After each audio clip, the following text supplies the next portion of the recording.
Bienvenidos a este foro de todos los viernes desde la redacción del diario La Prensa. El día de hoy vamos a conversar con el señor Jesús Seguías, quien es presidente de Datincor, consultor político electoral y también gubernamental, quien pues nos ha atendido en esta entrevista para analizar el panorama político de Venezuela, un país que se enfrenta a una crisis económica que desde que inició el año pues se han registrado protestas del sector público por un salario digno que registra una alta inflación y que también tiene una fuerte crisis a nivel político en los partidos políticos, sobre todo de oposición, que bueno, el día de hoy pues tienen una guerra de micrófonos para analizar los distintos escenarios que vive el país. Pues bueno, tenemos al señor Jesús Seguías con nosotros. Gracias por atendernos.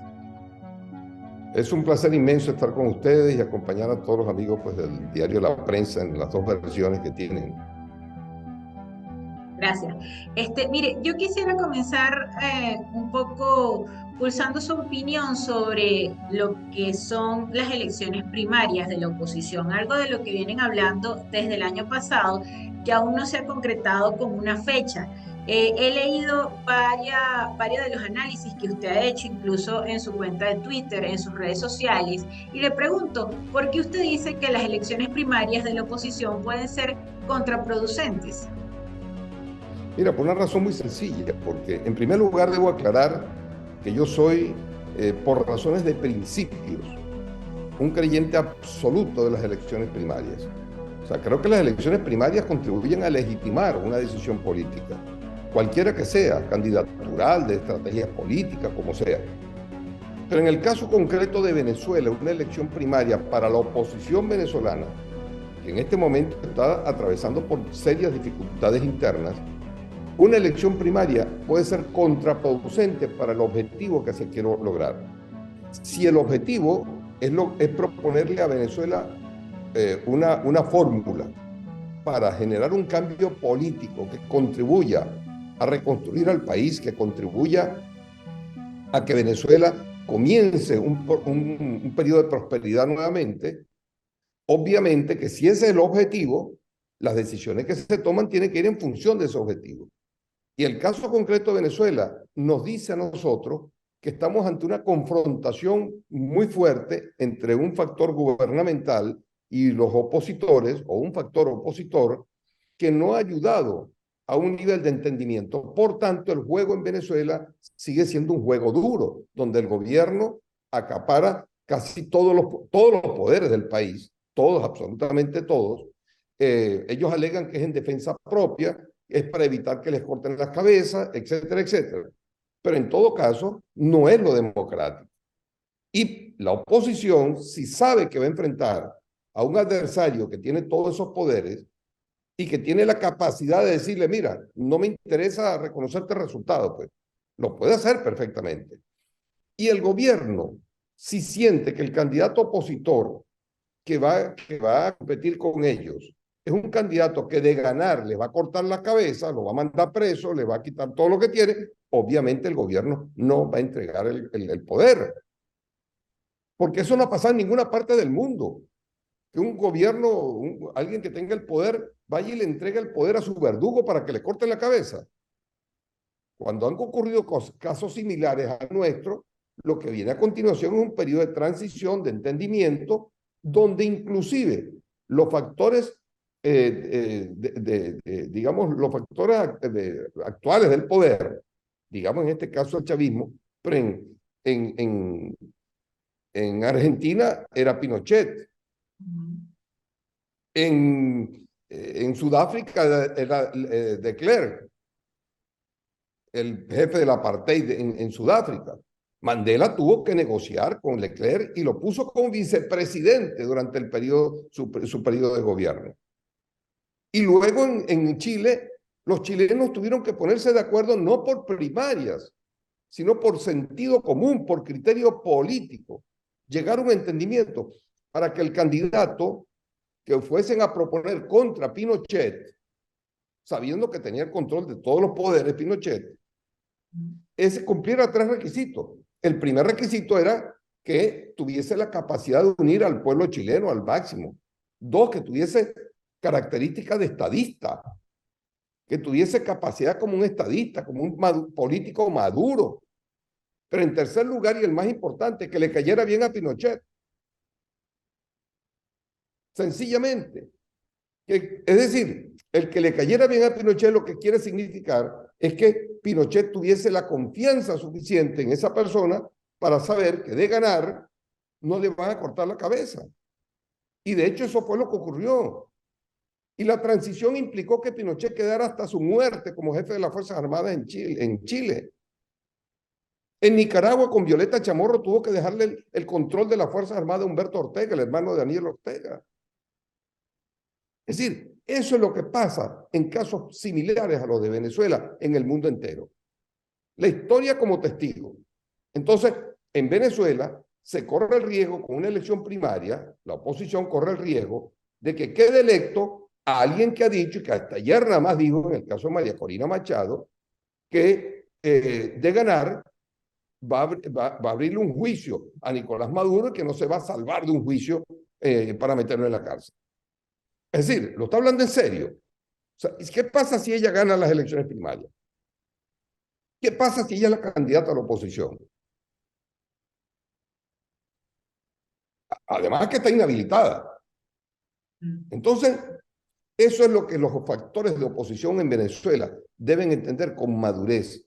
Ahora, pedirle a los opositores o a los dirigentes opositores de Venezuela un nivel de madurez suficiente que los lleve a ponerse de acuerdo en forma masiva, eso como que es muy difícil, porque allí se han desatado todos los demonios. Eso le iba a preguntar. El camino que usted plantea es que acá en Venezuela es más viable para la oposición un consenso. Eh, Se puede dar un consenso en los meses que quedan para unas elecciones primarias. Y también le pregunto, de haber la posibilidad de un consenso, ¿cómo se podría legitimar ese candidato opositor, considerando que según las últimas encuestas de Datincorp, la mayoría de los ciudadanos no confían en los partidos políticos, ni en nadie que venga de los partidos políticos? Precisamente cuando entre en la fase de discutir por consenso quién pudiera representar a la oposición, ahí entran a tropezarse con tres elementos. Primero que nada, el candidato opositor debe tener la capacidad de unir al mayor número, no solo de opositores, sino de venezolanos. Debe ser una persona que se haya caracterizado por ser de actitudes violentas, de unas actitudes confrontacionales, sino más bien de buscar reconciliación, de buscar la paz del país, de restablecer las relaciones entre los venezolanos. Ese es el primer requisito, porque además la población electoral opositora se redujo significativamente con el éxodo. Hay más de 4 millones de electores opositores afuera, que son determinantes para para competir exitosamente contra Nicolás Maduro. Y eso están afuera y no van a tener capacidad de votar. El chavismo va a hacer lo imposible para que no voten. Obvio, esa es parte del juego político en todas partes. En segundo lugar, ese candidato tiene que tener la capacidad de caerle bien a Nicolás Maduro y al gobierno. Es decir, que sea confiable para el chavismo, sin que signifique entregarse al chavismo. Ser confiable para el chavismo significa que tú eres un opositor basado en principios, una persona seria, una persona que no ha estimulado el conflicto, sino que por el contrario ha buscado siempre el diálogo y el consenso, y hace que el gobierno de pronto sienta confianza en entregarle el poder. Esto es clave, porque si el gobierno no quiere entregar el poder, ¿qué vas a hacer? ¿Vas a lanzar la gente a la calle? ¿De verdad que los venezolanos van a seguir repitiendo las salidas de calle como pasó en el 2014, en el 2017, con todas las consecuencias que eso trajo? Ahora, En tercer lugar, tiene que tener capacidad de gobernar. Tiene que tener suficiente experiencia política para manejar un país tan complejo. Mira, Patricio Aylwin, en Chile, cuando le ganó a Pinochet, El presidente Olwen tenía una larga experiencia política. Era demócrata cristiano. Apoyó el golpe militar de Pinochet. Y eso hizo que Pinochet y los pinochetistas de Chile se quedaran tranquilos y confiaran en Patricio Aylwin para restablecer la paz en el país y las relaciones normales entre los chilenos. El candidato presidencial opositor en Venezuela tiene que tener esa capacidad de manejar inteligentemente el poder para que el chavismo, ahora en oposición, no se le vaya a la calle a pretender tumbar el gobierno porque el gobierno está tomando medidas que no le gustan al chavismo. Ahora, Una señor situación Jesús, compleja. eso que usted plantea, que un buen candidato de oposición debe contar con la confianza del chavismo, eso lo entiende el país, porque hay quienes en su discurso dicen que lo que quiere Maduro es una oposición a su medida para unas presidenciales. Yo no tengo la culpa. Es casi así. Por eso decía, el candidato opositor tiene que gozar de la confianza de Nicolás Maduro. Para que goce de la confianza de Nicolás Maduro, su comportamiento importa mucho. Tiene que ser una persona que no sea un opositor furibundo, radical, lleno de odios, porque eso no le gusta al chavismo. Que tiene que ser de esa manera y el que plantee eso es un colaboracionista del régimen, como llamaron en una oportunidad a mí algunos necios. Pues la culpa no la tengo yo. La culpa la tiene en todo caso una dirigencia opositora que no supo administrar correctamente sus victorias, que dilapidó todos sus poderes en aventuras irresponsables. Ahí tienes tú lo que pasó en el 2015.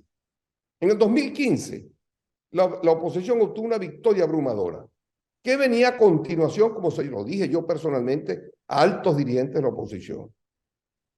Después de esta victoria, cuidado con la lectura que le vayan a dar a esta victoria, que va a ser contundente, de mayoría absoluta calificada en la Asamblea Nacional. Y lo que viene a continuación es pedirle, es decir, darle las gracias a los venezolanos por esa victoria y pedirle a Nicolás Maduro una audiencia como presidente de la República para ver cómo los dos poderes del Estado, el legislativo y el ejecutivo, se ponen a sinergizar para ponerle punto final a la crisis que conmueve la nación. Ese era el mensaje. Pero en mala hora, sobre todo el presidente de la Asamblea electo en ese momento, el general Ramos Ayub, le compró a Leopoldo López y a María Corina Machado la tesis del Maduro vete ya. Entonces había que salir de Maduro de inmediato y no esperar al 2018. Estamos hablando del 2016. Costaba mucho esperar esos 2 años porque a continuación venían las elecciones regionales y municipales, donde la oposición tenía garantizado por estudios realizados por nosotros más de 20 gobernaciones y más de 200 alcaldías. Ibas a llegar a unas elecciones en el 2018 con más de 20 gobernaciones en la mano y más de 200 alcaldías, por Dios.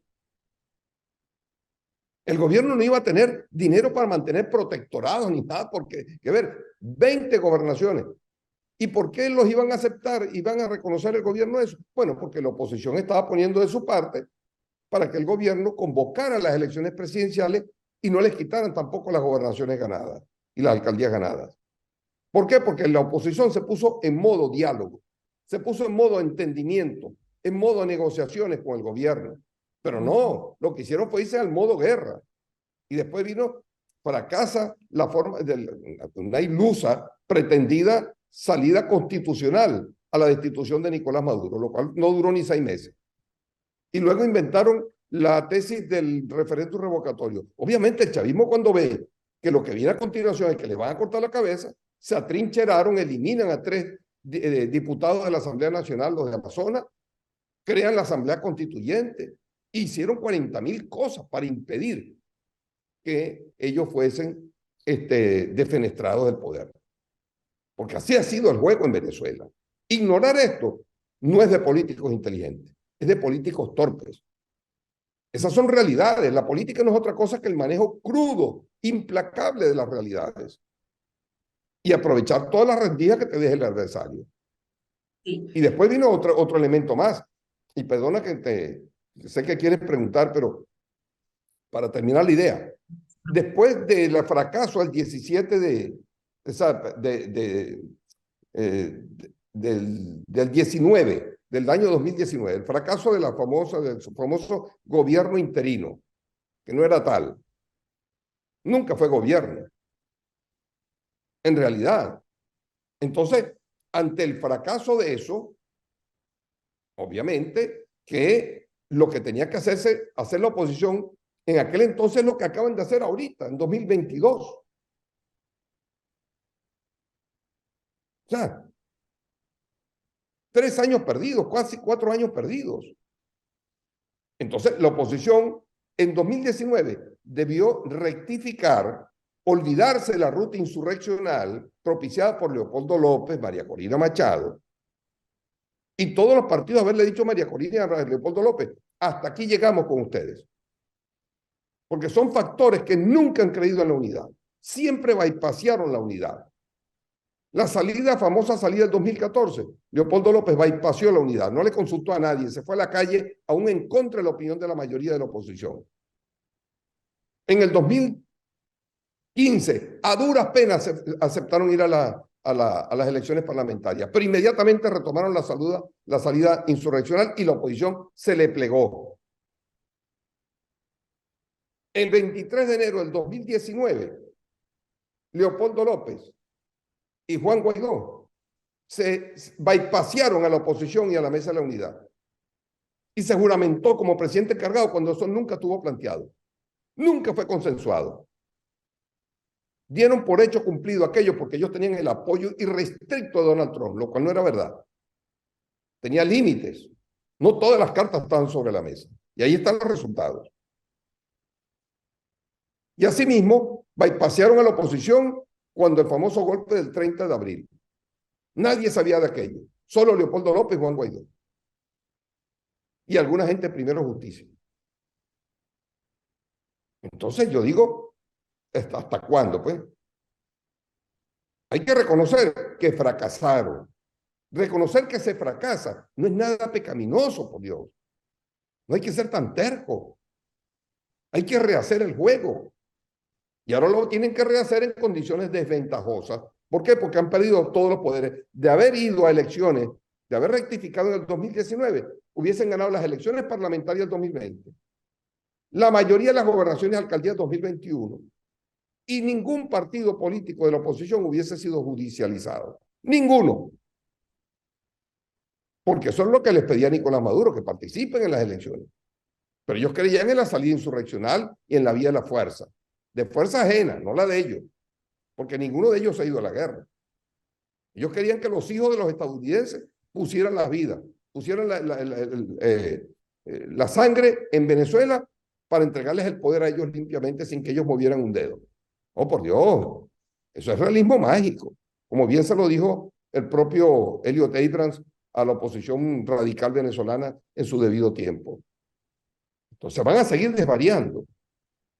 Yo creo que llegamos a un punto donde yo lo que esperaba era que después de todo este fracaso, Juan Guaidó, Leopoldo López, María Corina Machado y todos ellos decidiesen bajar la guardia, reconocer que se equivocaron, hacer lo que hace un político decente en el mundo entero. Cuando fracasan, ponen el cargo a la orden.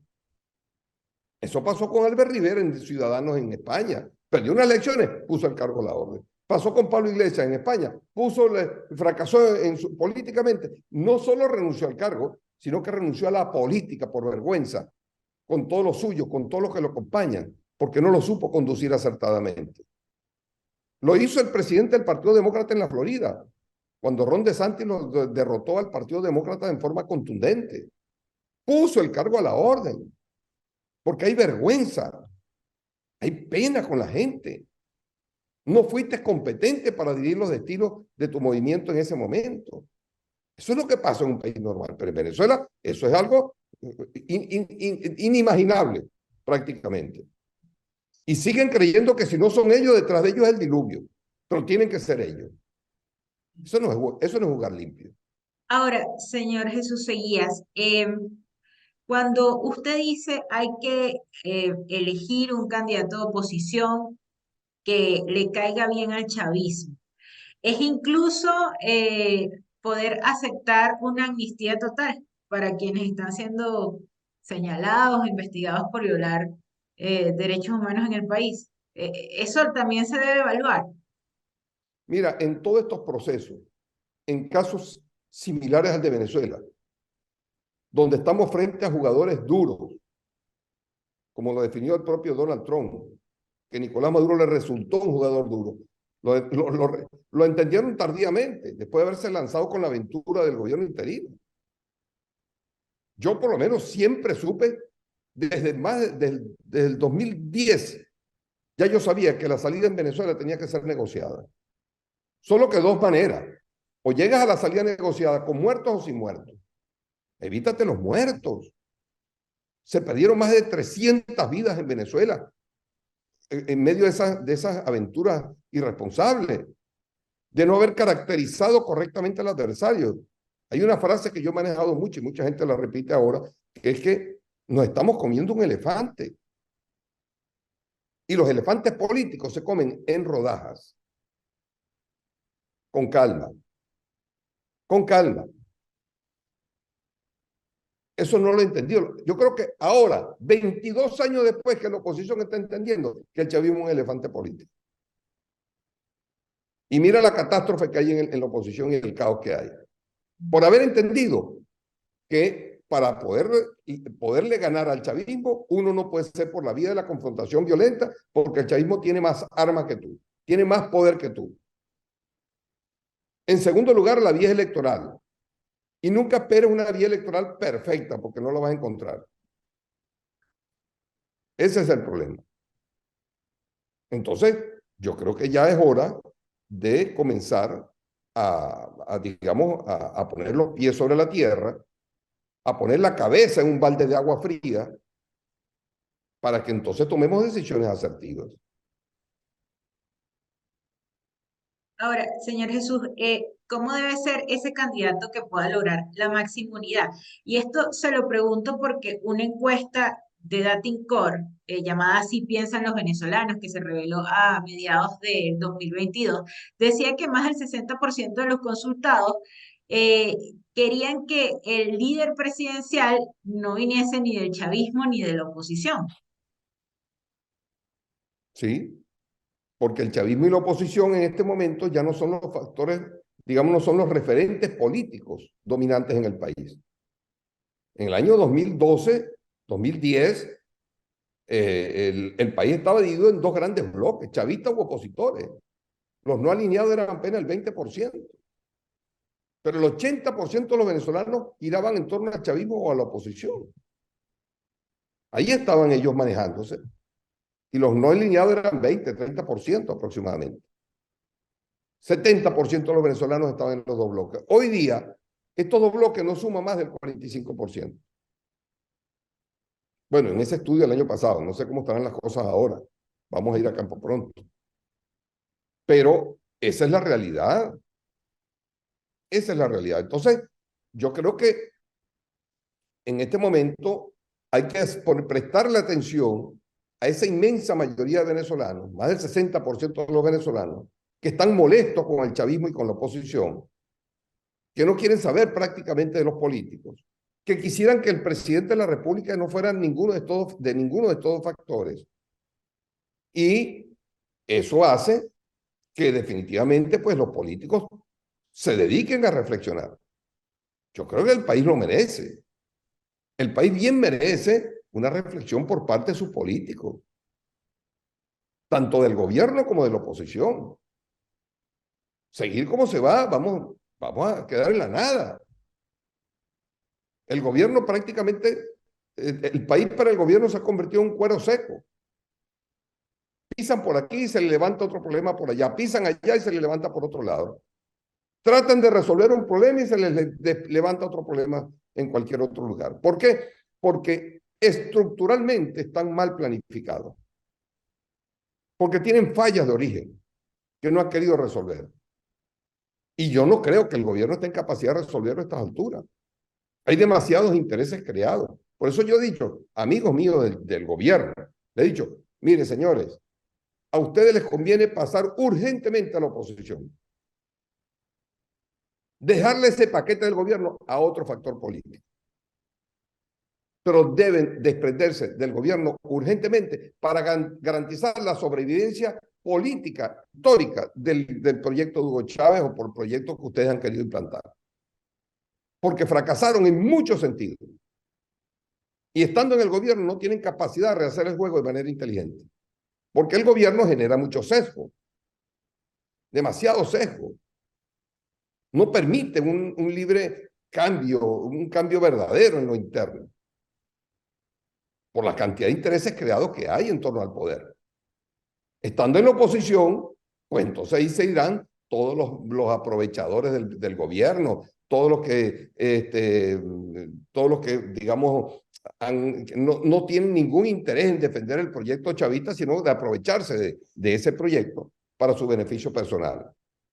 Llámense como se llamen, sean civiles, militares, como se llamen.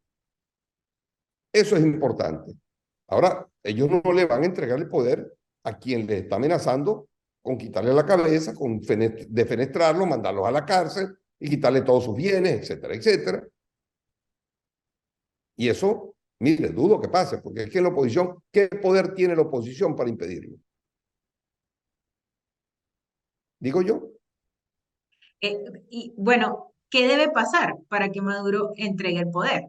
Hay ahorita un diálogo activo en México. ¿Qué se puede esperar de esa negociación? Porque hay quienes plantean que es es muy irónico pensar que el gobierno de Nicolás Maduro pueda entregar espacios democráticos cuando incluso ya está logrando la flexibilización de las sanciones, hablando directamente con Estados Unidos, sin necesidad de que existe una presión opositora. Mira, yo creo que la oposición en México está negociando en condiciones muy, digamos, de mucha debilidad. La oposición, el único poder que tiene en sus manos la oposición para sentarse a negociar con el gobierno del presidente Maduro son las sanciones. No tienen más nada. Políticamente en Venezuela la oposición está prácticamente desmantelada. La oposición está a merced del gobierno. Si el gobierno quiere hacer lo que quiera con ella, la hace. Y no habrá fuerza que lo pueda impedir fácilmente. El gobierno lo que pasa es que está en su juego. El gobierno quiere que le quiten las sanciones para recuperar económicamente al país por la vía capitalista, porque ya se olvidaron del tema de la economía socialista, ya lo entendieron finalmente. Que les quiten las sanciones, se recupere económicamente el país y ellos piensan que con esa recuperación van a seguir el poder por el século seculorum. Y la oposición en México negoció recientemente la entrega de 3.000 millones de dólares de la nación que están embargados en algunos bancos internacionales para entregarlo a las Naciones Unidas, pero que en función de proyectos que al gobierno también le beneficiaría de alguna manera. Ahora bien, resulta que después que hacen esa concesión los opositores, el gobierno dice, bueno, yo voy a esperar que cumplan para yo cumplir con lo que he prometido, que no sabemos todavía qué prometió. Nadie sabe lo que prometieron. Entonces, el tema es que ahora la Casa Blanca dice, no, señores, yo no entiendo cómo los opositores se pusieron a entregar, a hacer concesiones sin habernoslo consultado nosotros. Y la Casa Blanca no reconoce esas concesiones a Nicolás Maduro, sino que están endureciendo sus políticas. Esos son los efectos de haber dejado la soberanía de las decisiones políticas venezolanas en manos de los extranjeros. Porque cada país va a defender primero sus intereses propios. Y eso es lo lógico, eso es lo correcto. Estados Unidos está haciendo lo correcto desde el punto de vista de sus intereses. Lo que no lo están haciendo correctamente son los venezolanos que entregaron la soberanía de sus decisiones a otros países. El caso del gobierno con Cuba, por ejemplo. Eso fue un error gravísimo. Y a China y a Rusia. Y la oposición haberlo entregado a los Estados Unidos, básicamente. porque finalmente cada país defiende sus intereses, simplemente. Sí. Y el día de hoy, señor Jesús, está representantes de esa mesa de negociación de la oposición, de la plataforma unitaria, en una gira por Europa para buscar respaldo a esa negociación. ¿Cómo evalúa usted quizás los apoyos que tiene hoy la oposición a nivel internacional, que fue de lo que ellos se jactaron de decir que lograron en el 2019? Apoyos de unos 60 países democráticos del mundo. Hoy, ¿cómo evalúa ese respaldo internacional de la oposición? Mira, Ana, yo creo que definitivamente en el 2019 hubo una decepción enorme en el mundo entero con respecto a los venezolanos. Eh, yo recuerdo que el famoso golpe militar planificado en el llamado Cúcutazo, en Cúcuta, yo leí, no es que me lo contaron, yo leí los tuits del presidente de Paraguay, del presidente perdón, Duque, del propio Mike Pence, que se instaló, de Piñera de Chile, escribió un tuit donde decía le faltan pocas horas al gobierno de Nicolás Maduro. ¿En qué se basaron esos presidentes para decir que quedan pocas horas? Pues en la promesa de un golpe militar que iban a dar los militares venezolanos, y donde la oposición venezolana en ese momento le dijo a ellos que eso estaba hecho. Pues los engañaron, ahí no estaba hecho nada. Y los pocos militares que se atrevieron a pasarse la frontera, lo que hicieron fue huir más bien del país, no quedarse combatiendo en Venezuela. Y después que pasaron la frontera, los opositores los abandonaron. Y después planifican otro golpe militar el 30 de abril. Y fracasan nuevamente. Un golpe militar del cual estaba enterado totalmente Nicolás Maduro. Porque si ahí sí estaban involucrados Vladimir Padrino, el presidente del TSJ, en ese momento, Michael Moreno, el general Jiménez Daza, que creo que se llama, de la Casa Militar, si estaban involucrados, ¿cómo es que después del fracaso del golpe, ellos siguieron en el cargo tranquilamente sin que nadie los sancionara? Pues Nicolás Maduro estaba al tanto de todo. Sabía perfectamente todo lo que estaba ocurriendo. Entonces, ¿cómo pueden ellos ofrecerle a la comunidad internacional propuestas serias después de todo lo que ha ocurrido? Y allí vino la decepción. Y ya Venezuela se convirtió, como lo dijo bien el embajador Santos de Colombia en Washington, lo definió una vez como que Venezuela ya era un chicharrón para la comunidad internacional. No hallaban qué hacer con Venezuela. Porque los dirigentes opositores fanfarronearon demasiado. Pedían guerra, pedían salidas militares, pero nunca fueron capaces de tomar las armas. Señor Jesús, y ese punto clave, el apoyo militar, del que también debería contar algún candidato opositor. ¿Qué ha pasado con ese apoyo militar que nunca ha podido conquistar la oposición? El gobierno interino en algún momento vendió que sí tenía respaldo militar, pero a todas luces, pues obviamente el poder militar sigue sosteniendo a Nicolás Maduro. Mira, solamente un ignorante de la política internacional puede ocurrírsele la idea de que los estadounidenses iban a mandar los marines para Venezuela. Eso no va a ocurrir después de la experiencia de Irak, de Afganistán y de Vietnam. No va a ocurrir más. La guerra contra Gaddafi la manejó Estados Unidos con misiles, pero los libios adelante y ellos atrás, no al revés. En Ucrania, la comunidad internacional democrática le ha dado total respaldo a Ucrania, pero los ucranianos adelante y ellos detrás. Los venezolanos pretendían que los estadounidenses adelante, limpiando el campo, sacando a los chavistas del poder y después llamar a fulano de tal, mire, venga y asume el poder, ya le limpiamos el terreno, tenemos unos 2.000 muertos estadounidenses, pusieron la vida por ustedes, vamos, procedan.